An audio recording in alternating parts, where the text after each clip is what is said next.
Hi I'm doctor Sarika Sai శుభ hospital.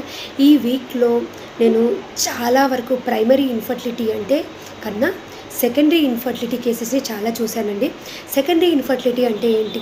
Secondary infertility అంటే first baby అనేది ఉండడం, లేదా ప్రీవియస్గా అబార్షన్స్ అనేది జరగడం, అలాగే ఫస్ట్ బేబీ అనేది ఉండి బేబీ అనేది డెత్ అవ్వడం. సో ఏదో ఒక కారణంతో ప్రెగ్నెన్సీ అనేది వచ్చింది, బేబీ అనేది లైవ్ ఉంది ఆర్ డెత్ ఉంది, కానీ సెకండ్ ప్రెగ్నెన్సీ అనేది రావట్లేదు.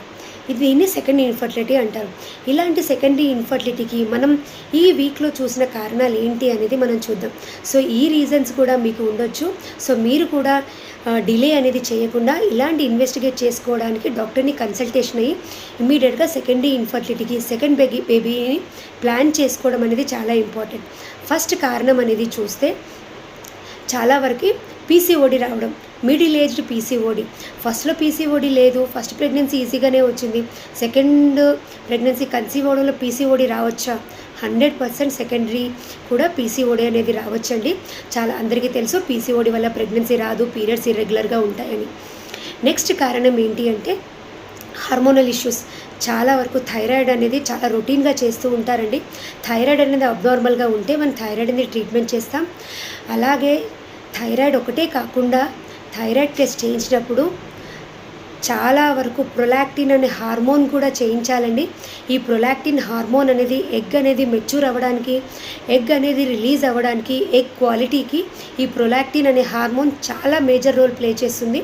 సో ఎవరైతే హార్మోనల్ ప్రొఫైల్ చేయించుకునే వాళ్ళు థైరాయిడ్తో పాటు ప్రొలాక్టిన్ కూడా యాడ్ చేసి టెస్ట్ అనేది ఖచ్చితంగా చేయించుకోవాలి. నెక్స్ట్ ఇంకొకటి ఏంటి అంటే ఇది చాలా మోస్ట్ ఇంపార్టెంట్, కానీ చాలా తెలియకుండా ఇది గర్భసంచి పొర అనేది డ్యామేజ్ చేస్తుంది.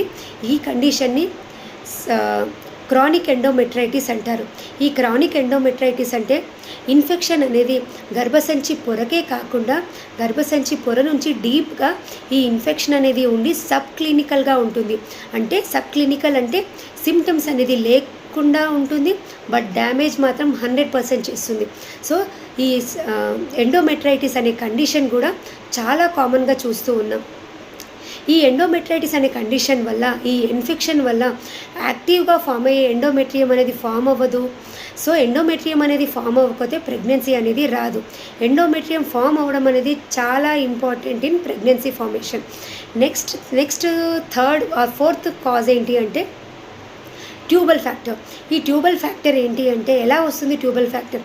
ప్రీవియస్గా ఫస్ట్ అనేది ప్రెగ్నెన్సీ వచ్చిన తర్వాత మనం సిజేరియన్ డెలివరీస్ అయిన వాళ్ళకి, తర్వాత ఒవేరియన్ సిస్ట్ అనేది సర్జరీస్ అయిన వాళ్ళకి, అలాగే ఇన్ఫెక్షన్ వల్ల ట్యూబ్కి అనేది ఇన్ఫెక్షన్ పాకడం వల్ల ఆర్ ట్యూబ్లో ప్రెగ్నెన్సీ రావడం వల్ల, ఇలాంటి కండిషన్స్ వల్ల ట్యూబల్ డ్యామేజ్.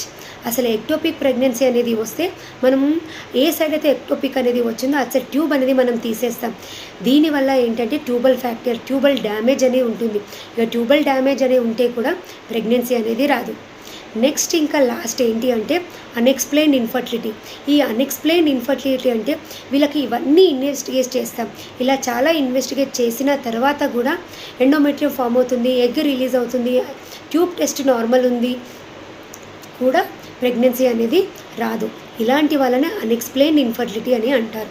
నెక్స్ట్ ఇంకా ఏంటి అంటే మోస్ట్ కామన్ అండ్ నెగ్లెక్ట్ చేయని రీజన్ ఇంకొకటి ఏంటి అంటే సెకండరీ ఇన్ఫర్టిలిటీకి మేల్ ఫ్యాక్టర్. ఎలాగైతే ఫీమేల్కి ఇవన్నీ కారణాలు అనేది ఉంటాయో మేల్స్కి కూడా సెమెన్ కౌంట్ అనేది తగ్గిపోవడం, క్వాలిటీ కూడా తగ్గిపోవడం అనేది రీజన్ చూస్తాం. ఇవన్నీ రీజన్స్ మీకు కూడా అనిపిస్తే సెకండరీ ఇన్ఫర్టిలిటీ కూడా ట్రీట్మెంట్ అనేది చాలా అవసరం. Thank you.